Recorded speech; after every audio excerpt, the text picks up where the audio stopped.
पूरे राजस्थान में भारतीय जनता पार्टी का कार्यकर्ता जिनके नेतृत्व में इस कुराज और कुशासन को उखाड़ फेंकने के लिए संकल्पबद्ध है, ऐसे हमारे प्रदेश अध्यक्ष हमारी भावी आशा के प्रतीक ऐतिहासिक चित्तौड़गढ़ के सांसद भाई सीपी जोशी जी, जिनकी सरपरस्ती में मेरे जैसे कार्यकर्ता ने अपने संसदीय ज्ञान को सीखने की कोशिश की, हमारे आदर्श आदरणीय घनश्याम जी तिवारी साहब, राजस्थान की विधानसभा में मेरे साथी भाई अवनेश जी, पूर्व मंत्री राजकुमार जी, खेमाराम जी, भाई राकेश जी, अशोक जी, हमारे पूर्व जिला अध्यक्ष डॉक्टर वासुदेव जी, बसंत जी, इस पूरे कार्यक्रम में जिन्होंने पिछले कई दिनों से दिन और रात एक कर रखा था, ऐसे हमारे किसानों के अभूतपूर्व नेता हरलाल जी, भाई चंद्राराम जी, भाई विजय कुमार जी, भाई गौरी शंकर जी और मंच पर विराजे अन्य नेतागण, इस विशाल समागम में इस चूरू जिले के गांव-गांव, ढाणी-ढाणी से आए हुए मोतियों से महंगे किसान भाइयों, एक को छोड़कर शक्ति सुरमा माताओं और बहनों, मेरे पास शब्द नहीं, कौन से शब्दों से मैं धन्यवाद दूं। जवानी के बसंत निकल गए, अलग अलग भूमिका में इस चूरू की सरजमी पर जब कभी भी आया, सरकार में मंत्री के रूप में आया, सरकार से प्रताड़ित होकर कृष्ण जन्मभूमि की यात्रा करके आया, उप मुख्य सचेतक से लेकर आज प्रतिपक्ष के नेता तक की इस अलग अलग भूमिका में जब कभी भी मैं आपके सामने आया, आपका प्यार, आपका अनुराग, आपका अपनत्व मुझे हमेशा मिला और इसीलिए मैं दुनिया को कहता हूं, ये चूरू जिला मेरा पहला प्यार है। मैं आपके उपकार को भूल नहीं सकता और मुझे कोई गुमान भी नहीं है। मैं धन्यवाद देना चाहूंगा हमारे नवनियुक्त प्रदेश अध्यक्ष जी को। इन्होंने एक बात कही कि अब कभी व्यक्ति परक नारे नहीं, पार्टी का नारा लगना चाहिए। हमारे नेता, विश्व के सबसे लोकप्रिय नेता नरेंद्र मोदी जी का नारा लगना चाहिए और इसीलिए मैं कह रहा हूं, मुझे गुमान नहीं कि मैं प्रतिपक्ष का नेता हूं। हां, मुझे अभिमान है, मुझे गुमान है कि मैं एक ऐसी पार्टी का कार्यकर्ता हूं जो विश्व की सबसे बड़ी लोकतांत्रिक पार्टी है। मुझे अभिमान है, अभी मॉर्निंग कंसल्ट एक एजेंसी है, वो रेटिंग करती है दुनिया में सबसे लोकप्रिय नेता कौन।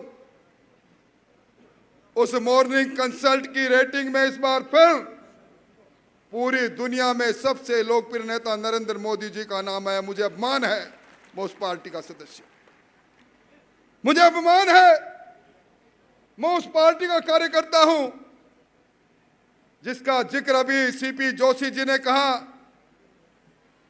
धारा 370 हो 35 से जो भारत के माथे पर कलंक था, बरसों से नारा लगा रहे थे, जहां हुए बलिदान मुखर्जी वो कश्मीर हमारा है। और आज हम कह सकते हैं, जहां हुए बलिदान मुखर्जी वो कश्मीर हमारा है, वो सारे का सारा है। इस बात को पूरा करने वाली पार्टी का मैं कार्यकर्ता हूं। हाँ, मुझे अभिमान है, मैं उस पार्टी का कार्यकर्ता हूं जिस पार्टी के नेता ने 2024 तक कोई गरीब बच्चे नहीं जिसके सर पर छत नहीं हो, प्रधानमंत्री आवास योजना बनाई। राजस्थान के अंदर 23 लाख प्रधानमंत्री आवास बनने चाहिए थे। हमारे चुरू जिले में भी बहुत से लोग इसलिए वंचित हो गए सीपी जी कि सरकार ने जब PMAY प्लस चलाया, प्रधानमंत्री आवास योजना प्लस चलाया, उसमें डेटा इन्होंने गलत भेजा या भेजा नहीं। मुझे अभिमान है, मैं उस पार्टी का सदस्य हूं।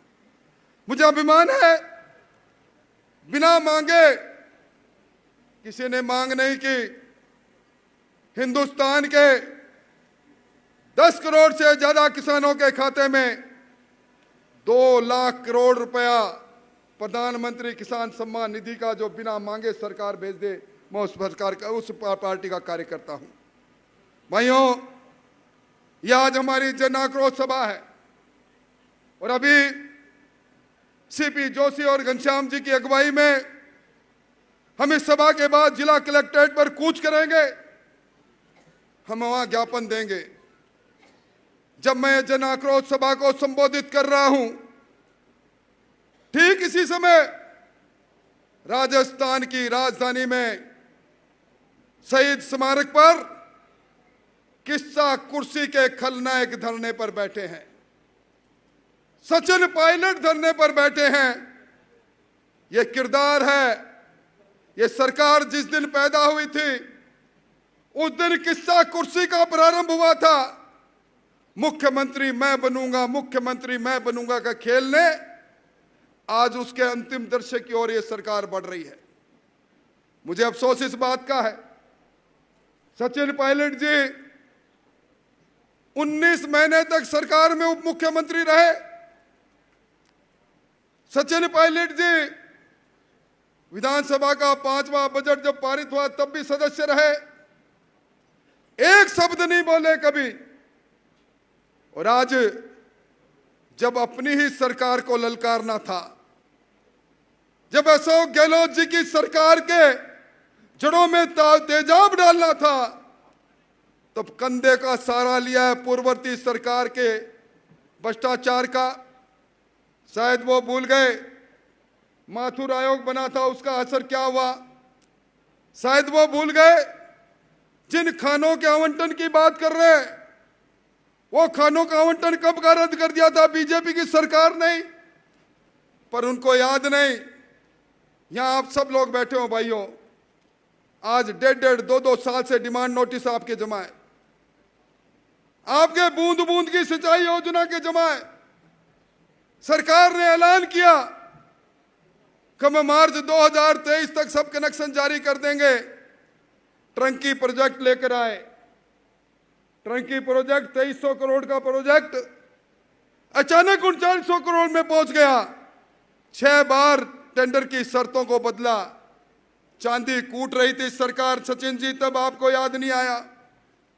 आपको तब याद नहीं आया जब अशोक गहलोत की सरकार उसी अडानी जी को, जिस अडानी के खिलाफ आप दिल्ली में प्रदर्शन करते हो, उसी अडानी की कंपनी को 1042 करोड़ का सिंगल टेंडर कोयले का, राजस्थान निर्माण के बाद सबसे महंगा कोयला, 18,000 रुपये मैट्रिक टन के भाव से सिंगल टेंडर का कोयला देकर आप कोयले की दलाली का काम करते हो। वो सरकार आपको सचिन जी याद नहीं आई। सचिन जी, वो सरकार याद नहीं आई जिस सरकार की सरपरस्ती में पिछले 2 सालों में 14,000 करोड़ की महंगी बिजली खरीदी गई। और भाइयों, अब इस सरकार के बारे में बहुत सी बातें सीपी साहब ने कही है, परंतु मैं एक जरूर कहूंगा, इस बार का बिजली का बिल देख लेना, जरा जोर का झटका लगेगा, क्योंकि 33 पैसे प्रति यूनिट फ्यूल चार्ज के और 7 पैसे अडानी जी के पैसे चुकाने, 7,440 करोड़ रुपए अशोक जी को, वो अडानी करके पैसे भी आपको देना पड़ेगा। अरे अंधेरी नगरी, चौपट राजा, हमने नगरों को अंधेरे होता देखा। आप सबनों ने विद्युत कटौती की दंश को झेला है। मैं समझता हूं यह सरकार जो वीरांगनाओं का अपमान करे, आज हमें हमारे जिन्होंने देश के लिए शहादत दी उनका सम्मान करते हैं।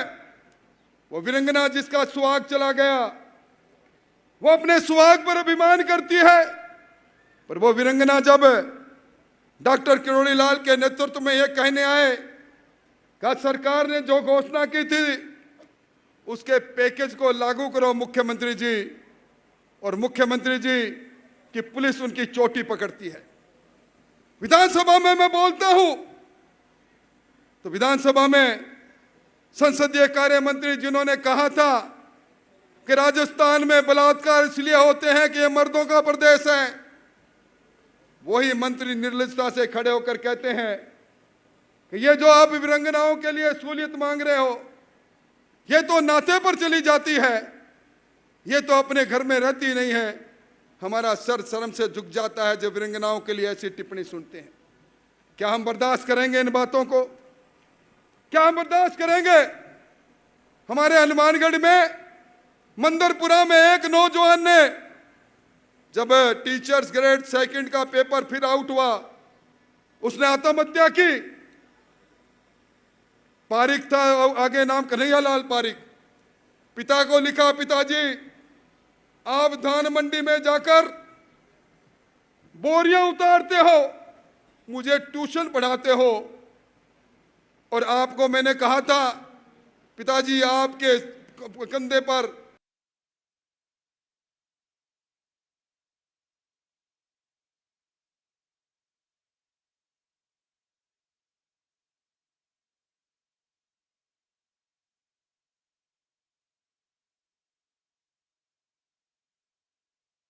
आप पर जिसको उम्मीद थी कि मुझे लाठी मिलेगी मेरे बुढ़ापे में। यह सरकार वो सरकार है जिसने नौजवानों के अरमानों को लूटा है। यह सरकार वो सरकार है। यहां भी राधे श्याम जी डोकेवाला बैठे हैं, पूरा चुरू जानता है, मेरे दोस्त हैं। सीपी साहब इनके पास टेलीफोन आता है एक दिन कि सेठ जी 50 लाख रुपया भेज देना वरना अपने जीवन को अंत कर दूंगा। रंगदारी वसूल करने का काम करने के लिए टेलीफोन आता है। हमारे चुरू शहर के अंदर एक व्यक्ति ने जयपुर रोड पर जमीन खरीद ली, माइनॉरिटी के आदमी ने। उसके पास बदमाश आते हैं, पिस्तौल लगाते हैं और कहते हैं तेरे काका से बात करे, गैंगस्टर से जेल में बात कराते हैं। यह अराजकता का वातावरण, यह वातावरण हम कितने दिन तक सहन करेंगे? ये लूट और झूठ की सरकार को क्या हम बर्दाश्त करेंगे? मैं आप ही से पूछता हूं, आज सीपी साहब ने जिस राम दरबार की बात कही, हम सब लोग जाते हैं। धर्मवीर जी पुजारी बैठे हैं, मांगीलाल जी पुजारी बैठे हैं। उस मंदिर के उस राम द्वार के नीचे से निकलते हैं, ध्वजा लेकर निकलते थे। राम मंदिर तोड़ दें, ये क्या उस सरकार को दम निकालने के लिए हम तैयार नहीं है? सालासर में राम दरबार को तोड़ दे। आप याद करो इस बार सालासर का जब मेला लगा था, हमारे प्रधान जी बैठे हैं चूरू के, मुझे टेलीफोन कर रहे हैं, भाई साहब मेले के अंदर दर्शनार्थी जा रहे हैं, बाबा की पताका हाथ में है, जय जयकार कर रहे हैं। उनकी गाड़ी जब्त कर ली, बोले इसमें लाउड स्पीकर लगे हुए हैं, आप लाउड स्पीकर लेके नहीं जा सकते। क्या आज इस धरती पर, सालासर की धरती पर, हनुमान जी की धरती पर हम पर जो पाबंदी लगाए, हम जय हनुमान नहीं बोल सकते? क्या इस सरकार को हम बर्दाश्त करेंगे? सवाल इस बात का है। इसलिए भाइयों, मैं तो आपसे ये निवेदन करने आया हूं, ये सरकार, अब इस सरकार को याद आई है 24 तारीख से महंगाई राहत कैंप चालू करेगी सरकार। क्या करेगी सरकार?